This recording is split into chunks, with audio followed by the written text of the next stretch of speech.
Okay, welcome to part 3 of our playthrough of Walden. We are now in the early fall. And just to review the things that we have seen so far, in early summer we had a list of the blue jay, the smooth sumac, the red huckleberry, the high bush blueberry, the hare, the black birch, the sweet pignut hickory, oxeye daisy, bluets, blackberry, the song sparrow, Indian grass, white pine, pitch pine.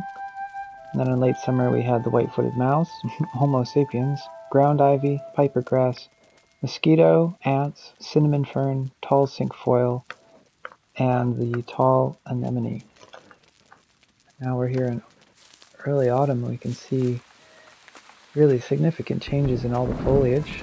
The sound of thunder, which is so good. The blueberry bushes have turned a brilliant red color. There is no wilder and richer sight than is afforded from such a point of view as the edge of a blueberry swamp when various wild berries are intermixed. So this is no longer ripe in the early fall. We can't pick blueberries like we did in summer. It's also pretty cool that the passage changes as the seasons change. Chop a little bit of wood here just to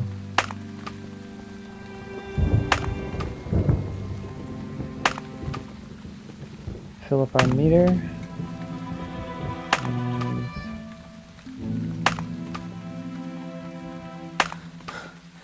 okay, that tires us out a little bit once we've filled up the meter, so we'll go stand by the fire here. Let us know when they're well rested.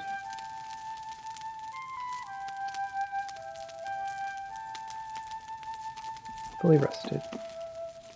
Before we can adorn our houses with beautiful objects, the walls must be stripped, and our lives must be stripped, and beautiful housekeeping and beautiful living be laid for a foundation.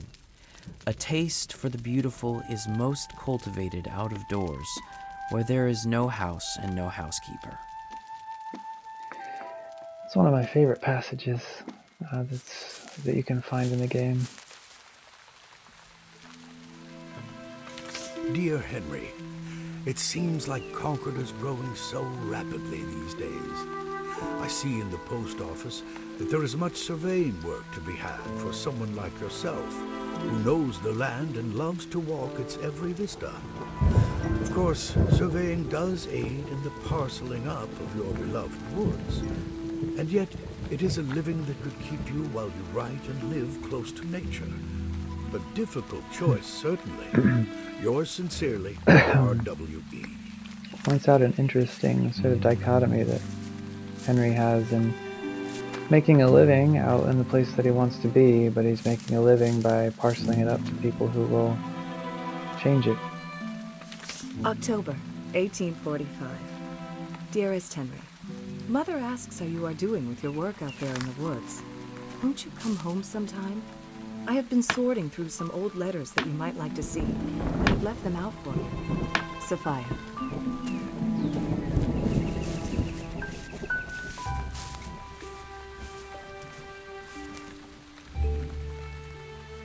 You can still pick blackberries in the early fall.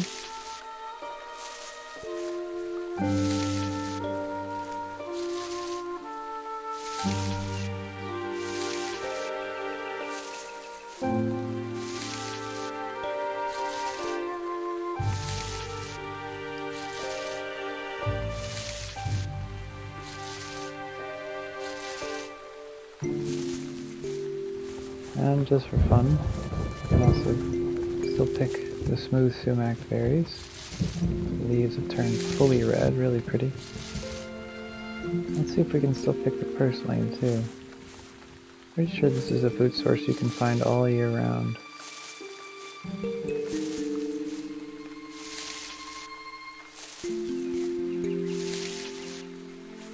Just curious, what about the huckleberries?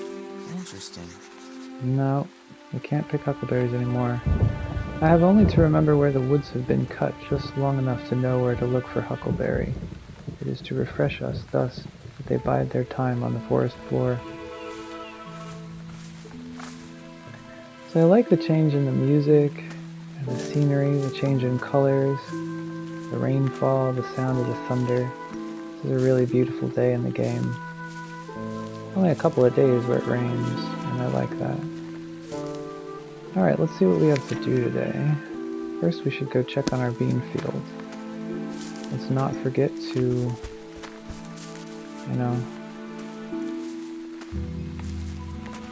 keep an eye on those so we can keep them growing.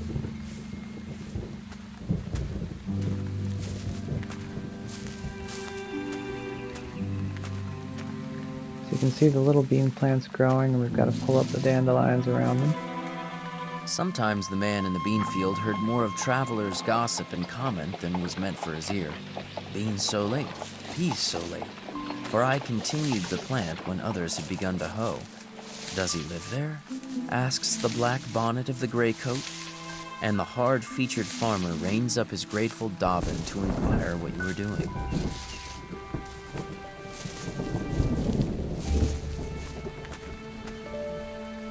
I went so far as to slaughter a woodchuck which ravaged my bean field, effect his transmigration, as a Tartar would say, and devour him, partly for experiment's sake. Sad. But we'll add the woodchuck to our list of animals. This is the result of my experience in raising beans. Plant the common small white bush bean about the 1st of June in rows 3 feet by 18 inches apart, being careful to select fresh, round, and unmixed seed. Harvest as early as possible if you would escape frosts and have a fair and saleable crop.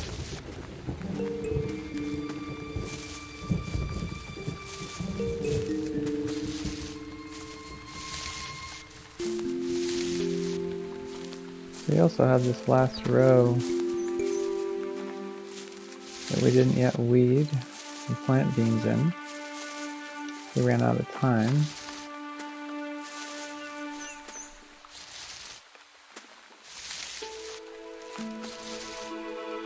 So we'll drop some seeds in to start growing there.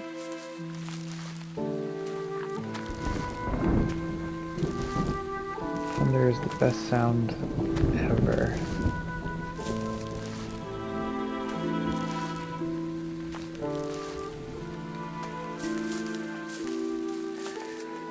Maybe tied or just barely more higher on my list than the sound of those crickets. It was a singular experience, that long acquaintance which I cultivated with beans. What with planting and hoeing and harvesting and threshing and picking over and selling them. The last was the hardest of all, I might add, eating, for I did taste. I was determined to know beans.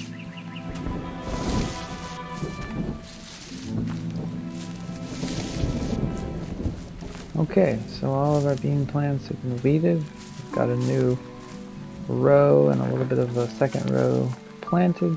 And the rain is falling on them. Look out for woodchucks, if it is an exposed place, for they will nibble off the earliest tender leaves almost clean as they go. And again, when the young tendrils make their appearance, they have notice of it, and will shear them off with both buds and young pods, sitting erect like a squirrel.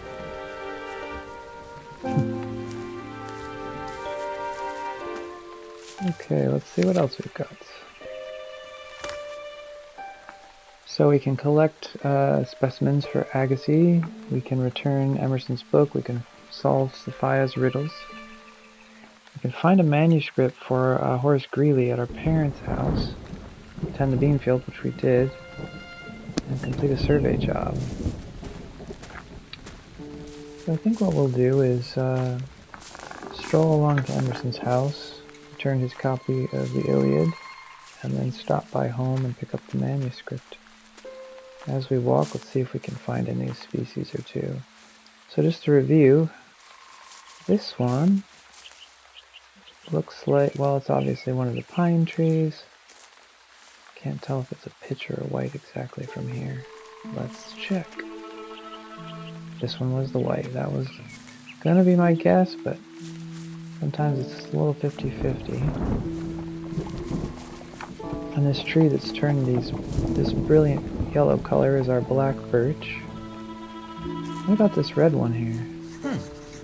It's a red maple sapling, so that's a tree we haven't found yet. We'll add the red maple. At the 11th hour of the year, the tree, which no scrutiny could have detected here when it was most industrious, flashes out conspicuous with all the virtue and beauty of a maple. You may now read its title, or rubric clear. Its virtues, not its sins, are as scarlet.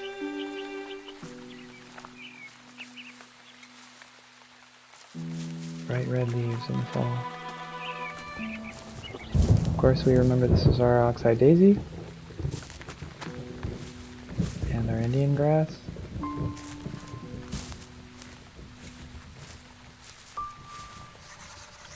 Some saplings of the black birch here. The slender black birches with their catkin twigs gracefully drooping on all sides are very pretty. Like the alders with their reddish catkins, they express more life than most trees. So that must be these little things that look like the little strings next to the leaves are meant to represent the catkins. They're like little stems of flowers.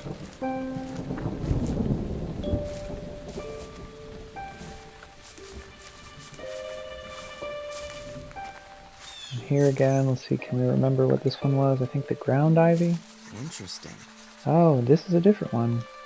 This is similar, but it is the creeping juniper. Have we not seen that one before? Yeah, I guess we haven't.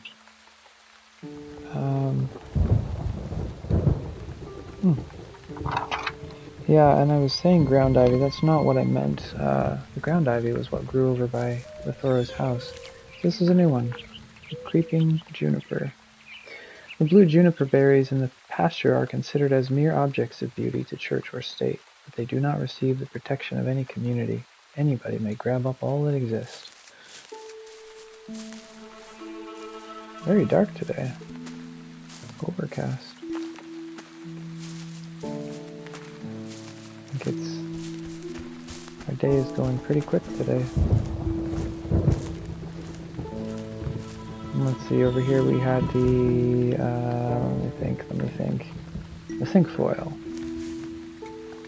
Yes.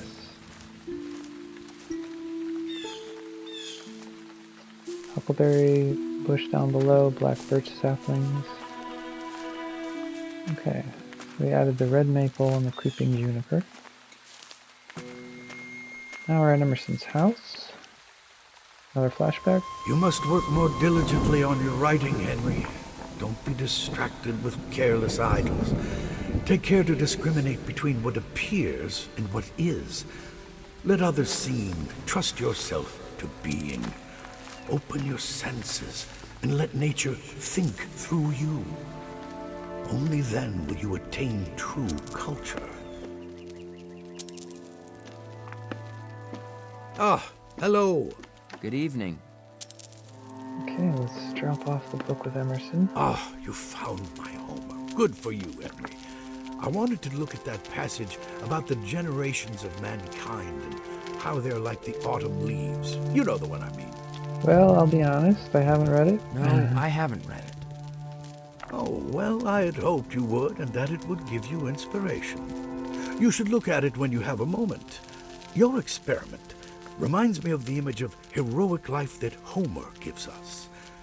I wonder, can we all make our lives heroic in our quality of living, if not on the field of battle? Well, since you're here, I've also been looking for my works of Confucius.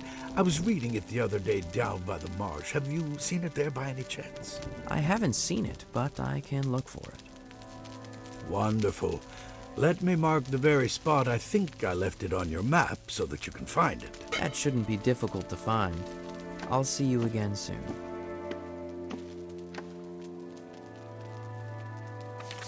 Dear Emerson, I think you might be interested in our friend Thoreau's thoughts on the subject of slavery in Massachusetts. He has much to say that makes good sense.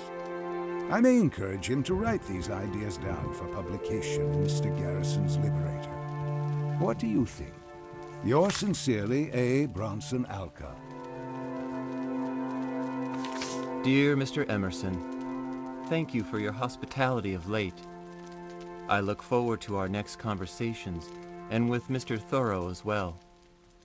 He is a singular character, is he not?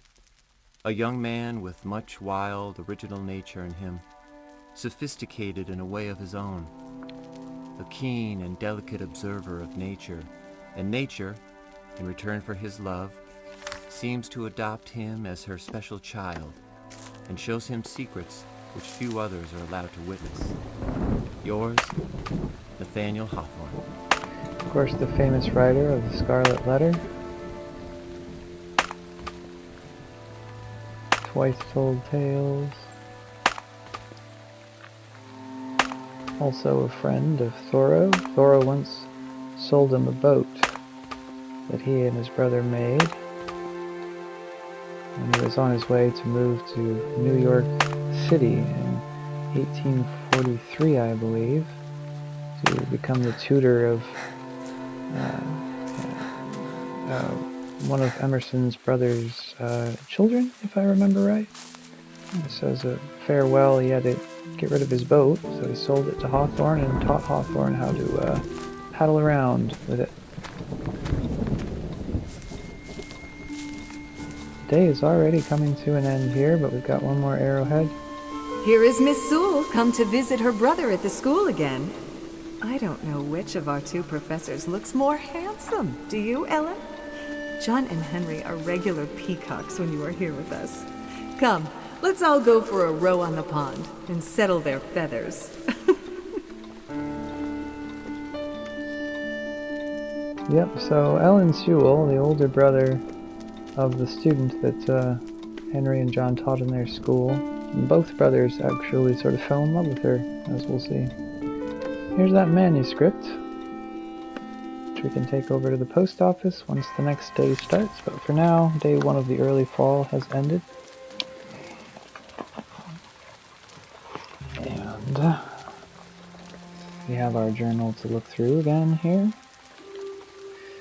New season, early fall.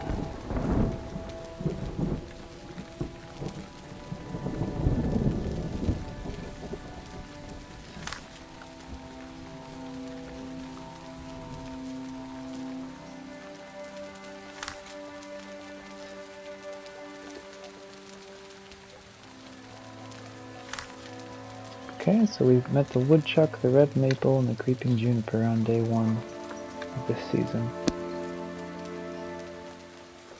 Awake here at our parents' home.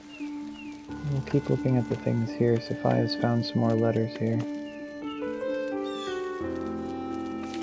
Dear Ellen, I think of our time together often and hope that we will meet again soon. Till then, I send another poem for you. Two sturdy oaks, which side by side withstand the winter's storm, and spite of wind and tide, grow up the meadow's pride, for both are strong. Above they barely touch, but undermined, down to their deepest source, admiring, you shall find, their roots are intertwined, inseparably.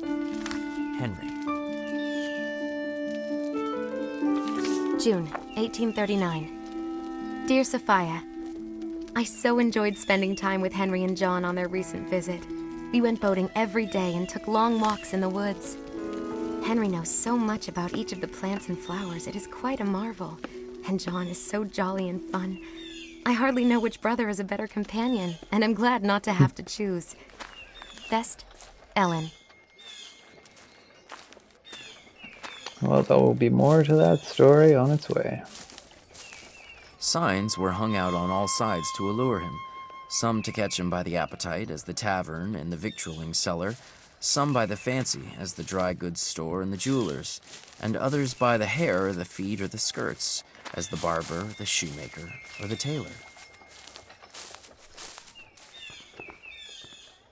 The mass of men lead lives of quiet desperation. What is called resignation is confirmed desperation.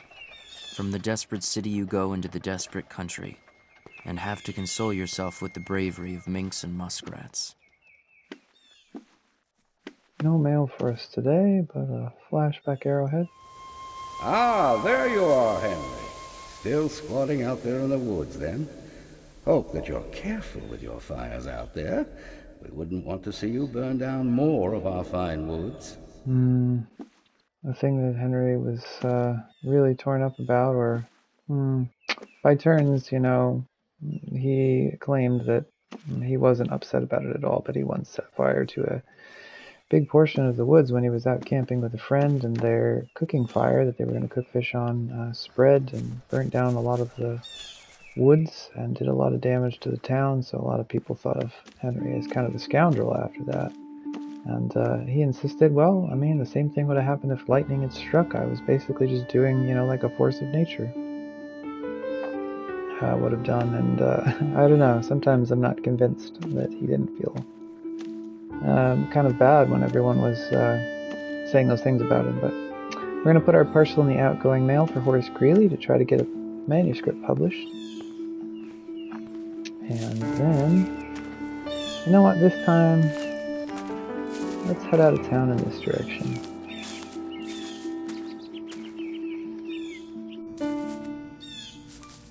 We're here on the railroad. Railroad tracks. To make a railroad around the world available to all mankind is equivalent to grading the whole surface of the planet. Men have an indistinct notion that if they keep up this activity of joint stocks and spades long enough, all will at length ride somewhere, in next to no time, and for nothing. But few are riding, the rest are run over.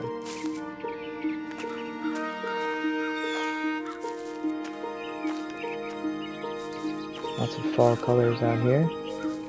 That tree looks familiar. That's our sweet pignut hickory with a new entry. The hickory leaves now, after they have fallen, are often, if not oftenest, dark, rich yellow, very conspicuous upon the brown leaves of the forest. You can see the nuts hanging there amongst the leaves as well. Interesting. Here we have a pitch pine sapling. Pitch pine is a very seedy tree and is peculiarly bent on extending its domains. It begins to bear when very small, sometimes when less than 2 feet tall. You can hear this, the sound of this telegraph wire. We are in great haste to construct a magnetic telegraph from Maine to Texas, but Maine and Texas, it may be, have nothing important to communicate.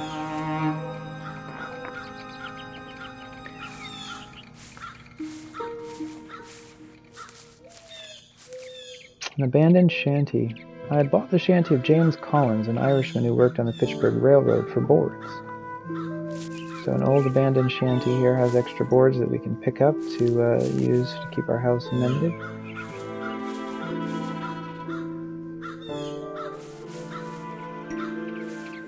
One of the interesting things about the telegraph wire is when the wind blew across it, it made an aeolian harp.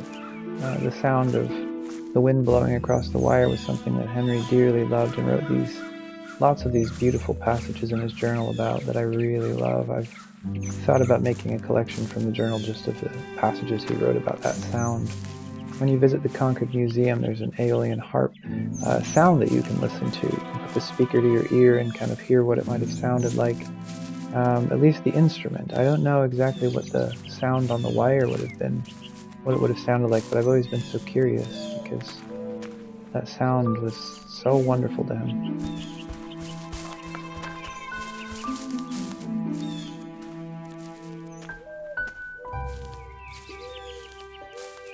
Oh, bird just flew over.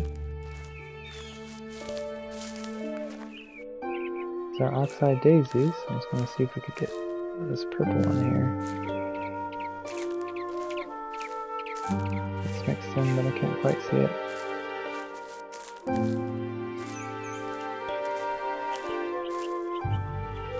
What's this one along the tree here? This looks new. Huh. This is the ground nut. The ground nut on its string, the potato of the Aborigines, has a Swedish taste, and I found it better boiled than roasted. This is still ripe in the fall, so we can pick this for food.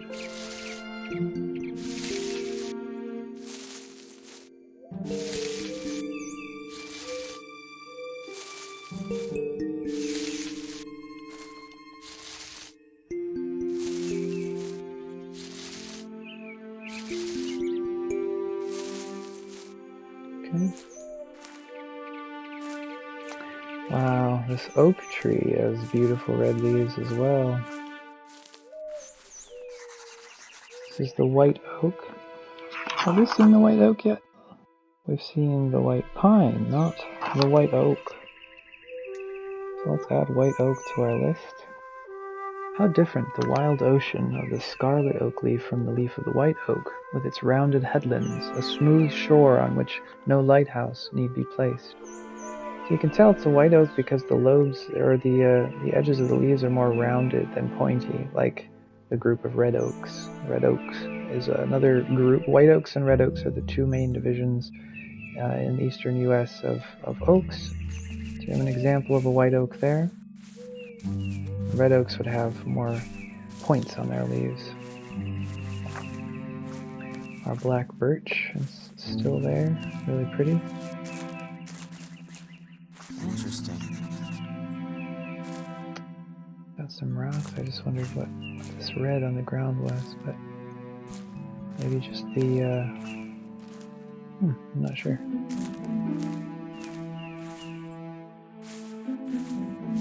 Alright. We're gonna slowly make our way. You know what? It could be ground ivy here. Like the ground ivy we saw growing at the house. I won't quite focus on it, but I think that's what we might be seeing.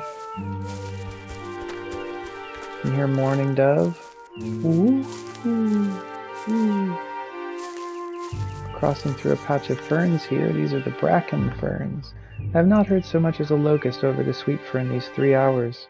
The pigeons are all asleep upon their roost, no flutter from them. Was that a farmer's noon horn which sounded from beyond the woods just now? So bracken fern we've added. You can see the kind of the difference in the architecture of the plant itself. It's not quite knee-high, and most of them are spread into like 3 main segments.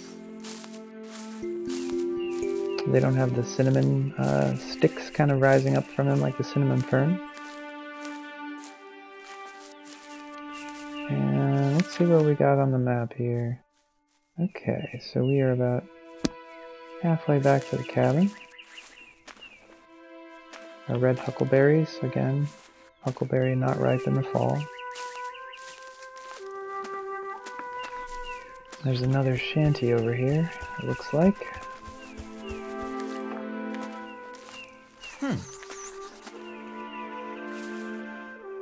Pick up some more boards to keep our house in good repair. Some more smooth sumac that we're crossing here. See parts of it are dying here. The leaves getting ready to droop for the fall season.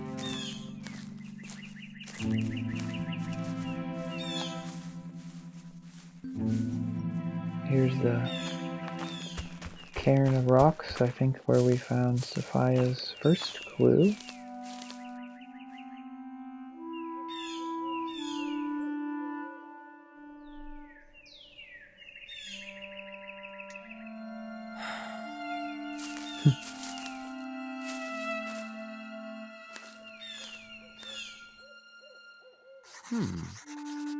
Here's another of the group of pines, the eastern red spruce. All day the sun has shone on the surface of some savage swamp where the single spruce stands hung with usnea lichens, and small hawks circle above, and the chickadee lisps amid the evergreens, and the partridge and rabbit skulk beneath. Eastern red spruce. Our second tree we've found today. There's another white pine. And we've made our way back to the cabin. In June, the partridge, which is so shy a bird, led her brood past my windows from the woods in the rear to the front of my house, clucking and calling to them like a hen, and in all her behavior proving herself the hen of the woods. The young suddenly disperse on your approach, at a signal from their mother, as if a whirlwind had swept them away. We'll add the partridges to our list here. Looks like while we've been away, someone has stopped by with a letter. Dear Henry, tomorrow I need your assistance to guide a weary traveler toward the North Star. Like yourself, he is also named Henry. I will leave my instructions here at your cabin tomorrow morning, and they must be followed before the end of night. Most sincerely, A. Bronson Alco. So a man who's fleeing slavery named Henry is to be guided toward the North Star, right? Helped on his way towards Canada and freedom. I see a few arrowheads here. Let's see if we can pick up a The couple. hares were very familiar. They used to come round my door at dusk to nibble the potato parings which I had thrown out, and were so nearly the color of the ground that they could hardly be distinguished when still.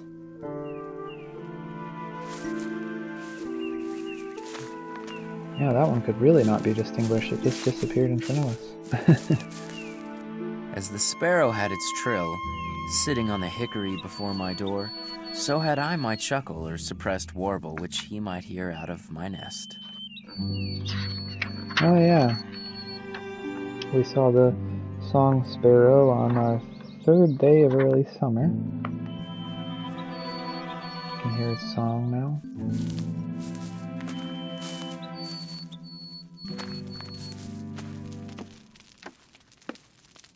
No man ever stood the lower in my estimation for having a patch in his clothes.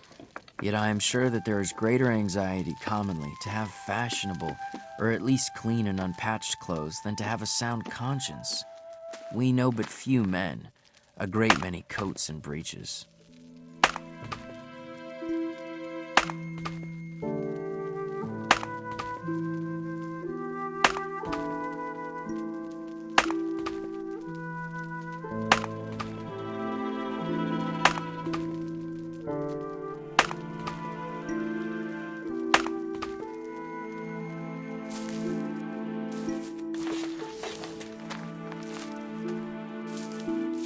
Okay.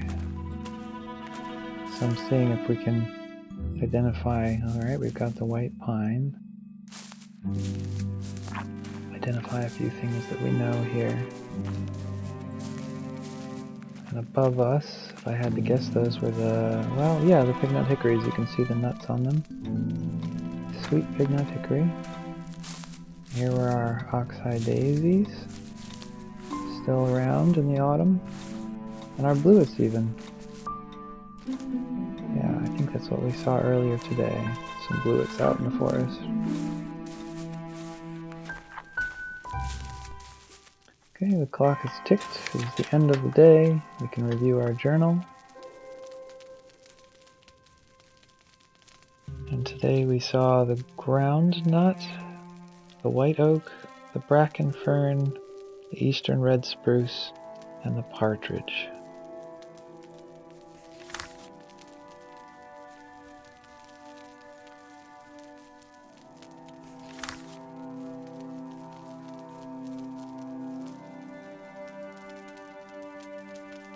I don't know if we saw this passage, did we? I took down a shanty, drawing the nails, and removed it to the pond side, spreading the boards on the grass there to bleach and warp back again in the sun. One early thrush gave me a note or two as I went along the woodland path.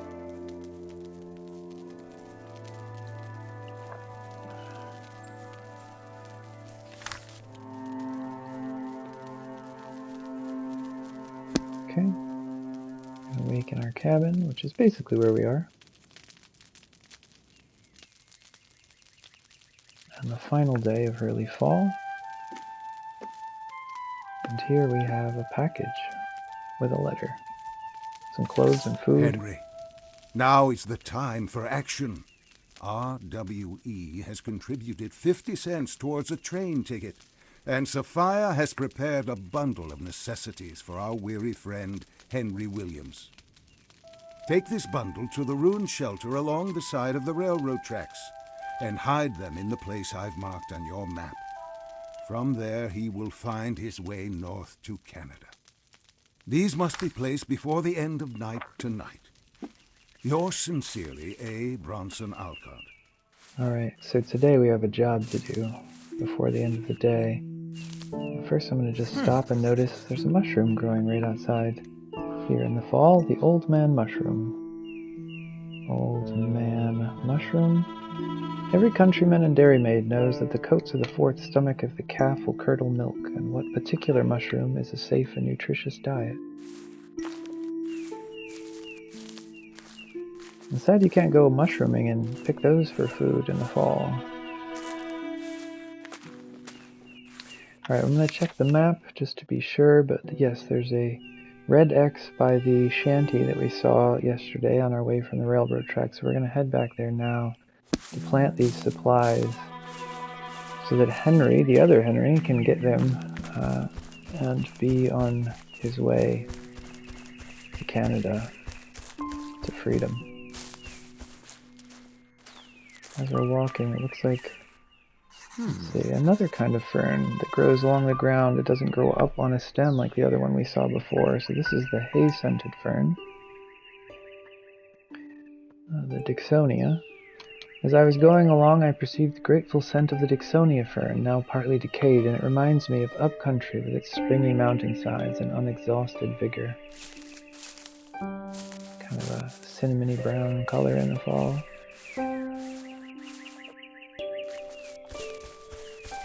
Again, these slight, subtle changes in music. Almost kind of more of a mournful or tense sound here in the fall as things prepare for the winter.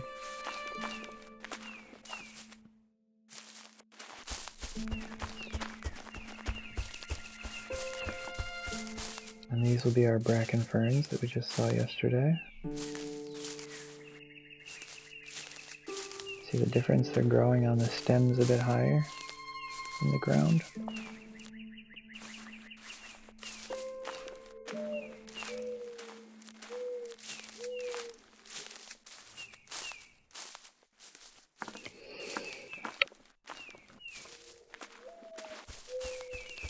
Morning dove calling again. Let's stop for some food here. This was the ground nut that we discovered yesterday.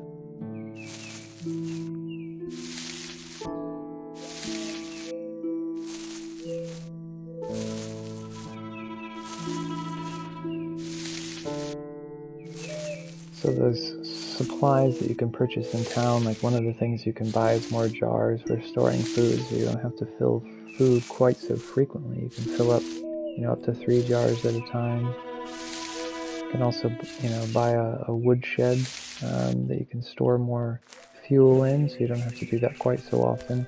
So there's certainly conveniences to make life a bit easier. Groundnut growing on a few of these trees. Yeah, and there's those things I think were bluets among the oxeye daisies we saw yesterday.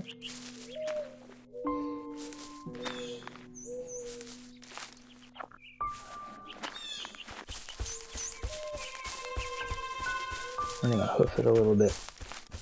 There's a stump out here in the middle of the woods, and this is one of the stumps that we could stop at and chop wood to earn a little bit of money, I think.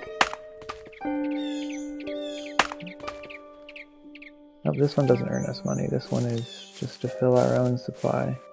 There is a stump that you can find where you can earn money from chopping. I think it's on the other side of the ponds. The other direction.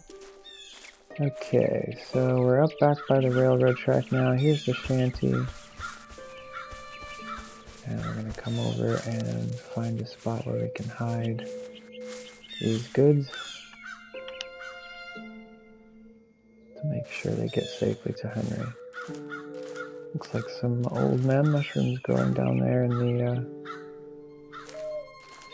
the shanty as well. Pick up a couple boards while we're here. Keep our house in good repair.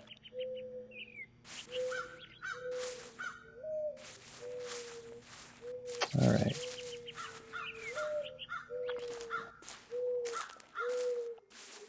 I bought the shanty of James Collins, an Irishman who worked on the Fitchburg Railroad, for boards to use in my house.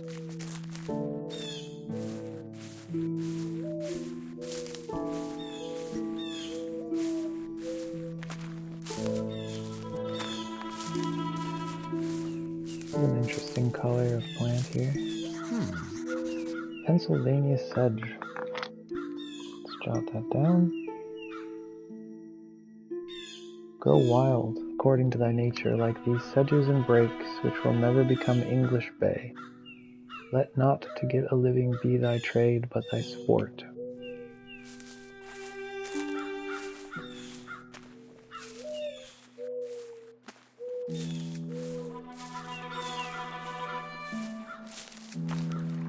If we come down to the edge of the pond over on this side, we found the boat.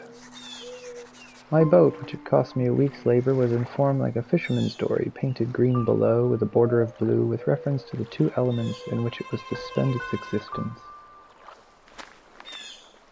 So we can now find the boat and take it around on the pond during the warm seasons.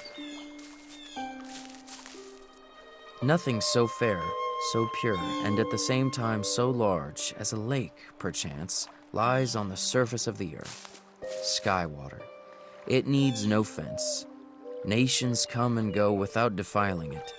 It is a mirror which no stone can crack, whose quicksilver will never wear off, whose gilding nature continually repairs.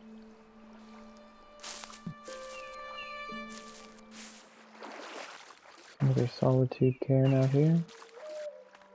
Of course, if you visit Walden Pond today, get a little bit more inspiration as the color comes back.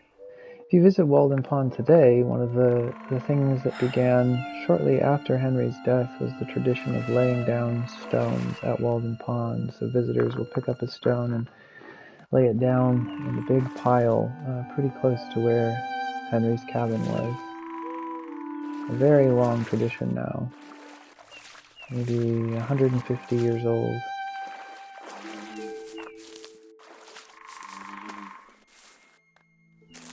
You hear the frogs in the water. Interesting. Here we find a violet, bird's foot violet. Like Viola pedata, I shall be ready to bloom again here in my Indian summer days. Here ever springing, never dying, with perennial root I stand.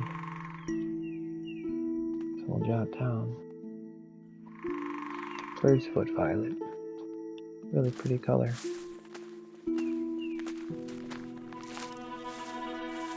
We're just kind of strolling along the pond now that we've got the most important task of the day accomplished. Seeing what we see. These trees along the shore here, these are white birch saplings.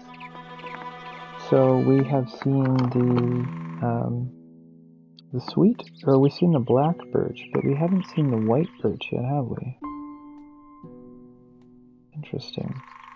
So there's the black birch and the white birch. I'm going to jot down white birch. The only white birch leaves now seen are those now at last turned yellow, for they are now burnt upwards to the last spark and glimmering. Methinks the birch ripens its leaves very perfectly. You see the lighter bark on them, which almost reminds me of aspens.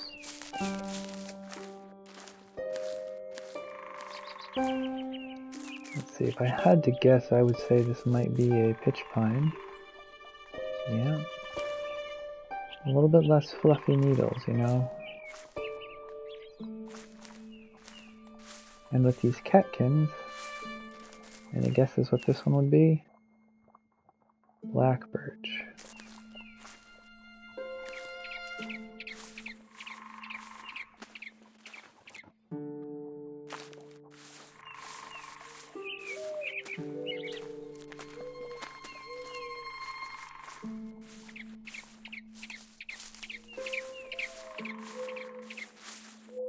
Looks like a little red maple sapling next to the pitch pine seedling there.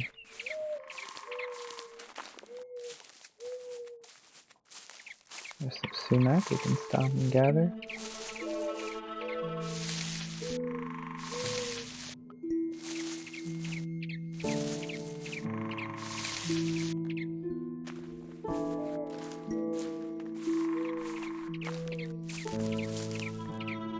Time is but the stream I go a-fishing in. I drink at it, but while I drink, I see the sandy bottom and detect how shallow it is.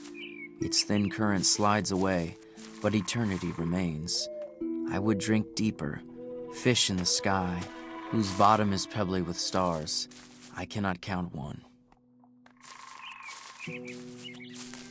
I have actually fished from the same kind of necessity that the first fishers did. Whatever humanity I might conjure up against it was all factitious, and I concerned my philosophy more than my feelings. I speak of fishing only now, for I had long felt differently about fowling, and sold my gun before I went to the woods. Starting to get dark. We can hear the church bell tolling in the distance. Here along the shore we have cattails growing. It is pleasant to compare the first tender signs of the infant year with the stately beauty of the withered cattail which have withstood the winter, those unexhausted granaries which entertain the earliest birds, decent weeds at least, which widowed nature wears. Cattail. And over next to the cattail we have the sandbar willow. Sandbar willow. When the water is at its height, the alders, willows, and maples send forth a mass of fibrous red roots several feet long from all sides of their stems in the water, and to the height of 3 or 4 feet from the ground in the effort to maintain themselves.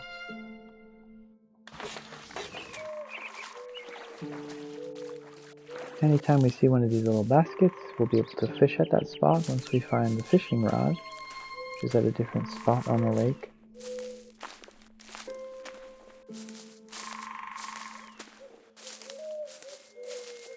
You can hear an owl there, alongside the mourning dove.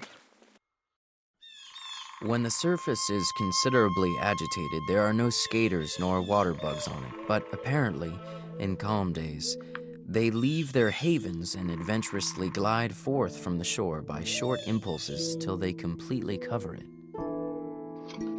We'll add skaters, water bugs to the list. You can see them dancing across the surface there. Off in the distance there, I see another arrowhead.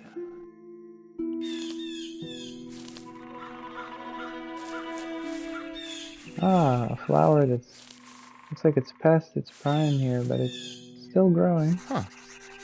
Oh, look at that. Down in the water, actually, we can see tadpoles. Of a specific species, too. This is Rana catespiana.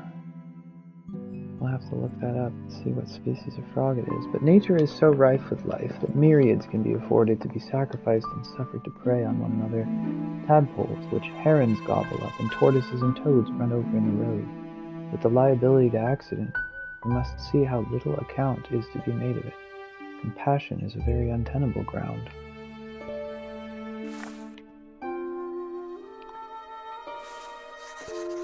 Ah, so the flower was the blue flag iris versicolor. How completely all character is expressed by flowers. The blue flag is a little too showy and gaudy, like some women's bonnets.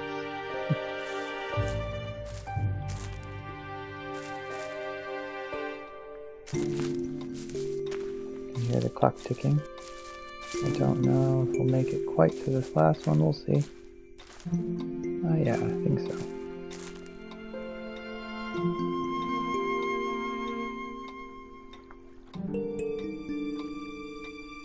Oh, that one didn't give us anything. Just a pretty view of the lake.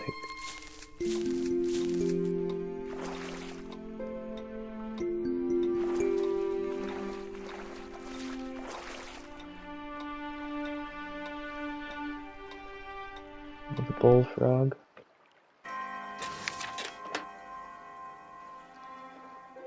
Okay, we had a lot of things that we discovered today.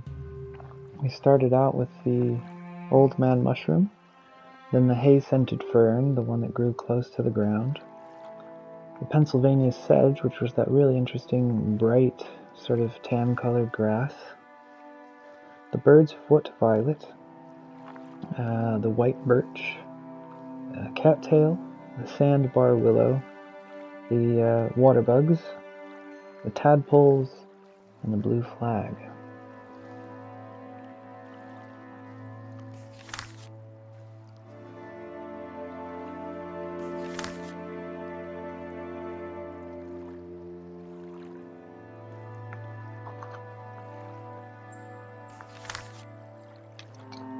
Okay, so that ends day 3 of our playthrough, and this is where the video will end, because we'll be transitioning into a new season in the next episode. So thanks again for joining.